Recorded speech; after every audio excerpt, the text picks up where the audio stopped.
Hello，大家好，这里是为你读书。今天想和你聊一个挺复杂的话题。当一段重要的关系出现裂痕，比如你的朋友背叛了你，或者说你的工作伙伴让你失望，然后你选择修复这段关系。可是你有没有想过，修复到底意味着什么呢？亲密谎言这本书的第10章讲的就是关系修复的技巧。但我总觉得这个背后呢，还有一些更深层的东西，好像我们在修复的不只是这个关系本身，还有我们对关系的某种想象，或者说我们到底是想要回到过去，还是要创造一个全新的开始呢？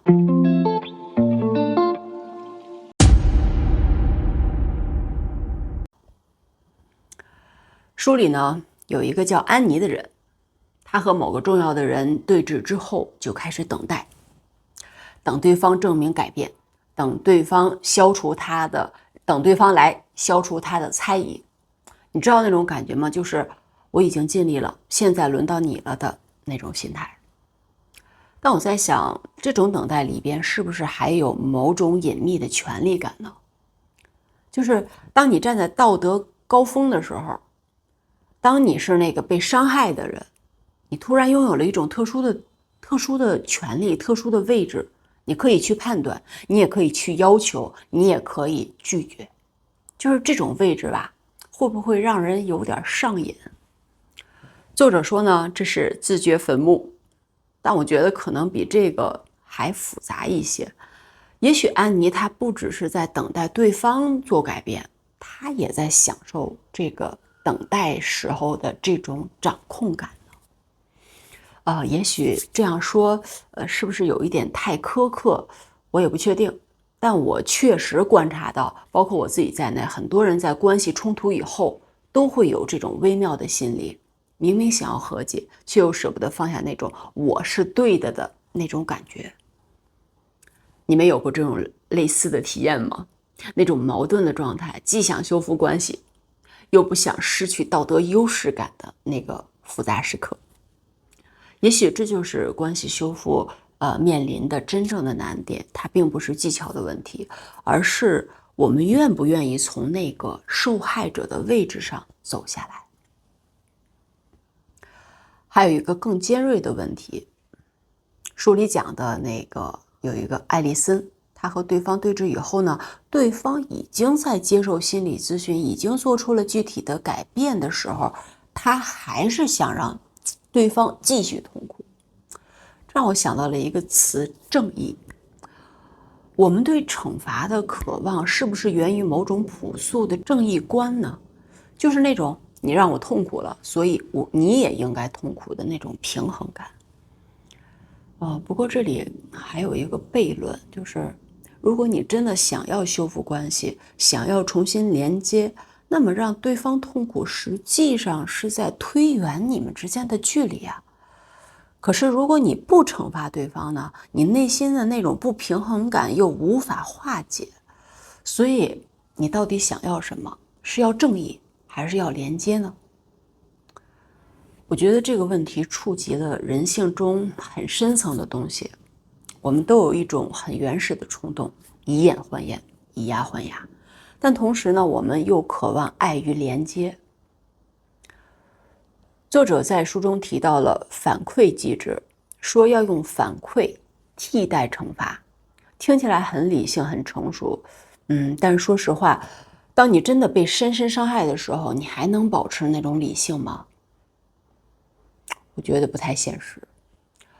可能这就是成长的一部分，就是要学会在冲动和理性之间找到某种平衡，或者说呢，学会承认自己内心的复杂性，承认你同时想要报复和连接，然后慢慢的选择连接。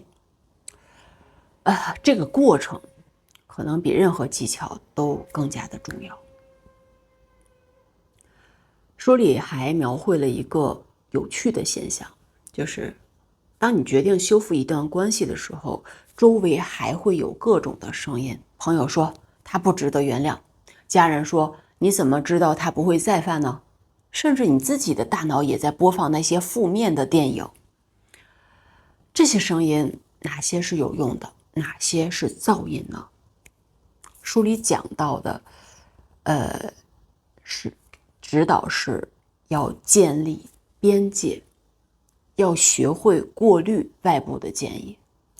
但我在想，这些外部的声音，不管是朋友的还是家人的，它会不会也反映了我们内心的某些恐惧呢？比如说，当朋友劝你不要原谅时，他可能是在表达你自己不敢承认的那种担忧。当你的脑海里不断的反复的播放负面场景的时候，那可能就是你内心深处的恐惧在做自我保护。所以建立边界是不是也意味着要和自己的恐惧，直面自己的恐惧去对话呢？作者提到的那个思维干预三部曲，影评家、遥控器、换频道，这听起来就是像用这种方法，用这三部曲来驯服自己的大脑。但我觉得可能更重要的是理解这些负面思维背后的你的需要。你的大脑为什么要给你播放这些恐怖的电影呢？它是在保护你，还是在折磨你？也许保护和折磨同时两者都在。我们的内在系统可能比我们想的更复杂，也更矛盾。学会和这种复杂性共处，可能比简单的思维控制更加有意义。聊到这儿，我突然意识到一个问题，我们一直在讨论如何修复关系，好像这是一个有标准答案的技术问题。实际上呢，每段关系它都是特殊的，每个人的内心世界它也是不同的。所谓的修复，可能不是回到过去，而是创造一个全新的开始。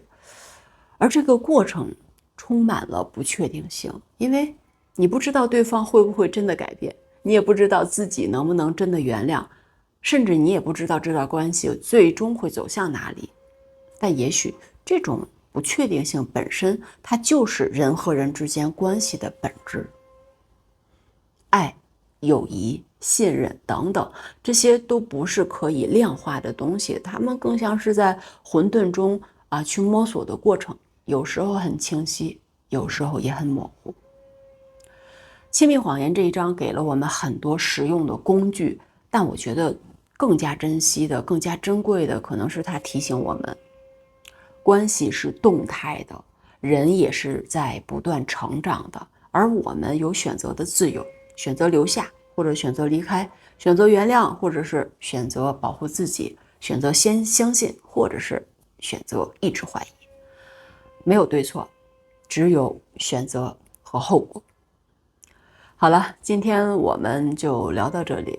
我知道我提出了很多的问题，也没有给出特别明确的答案。但是我觉得呢，有些问题可能本来就没有标准答案，需要我们在生活中慢慢的去体验和探索。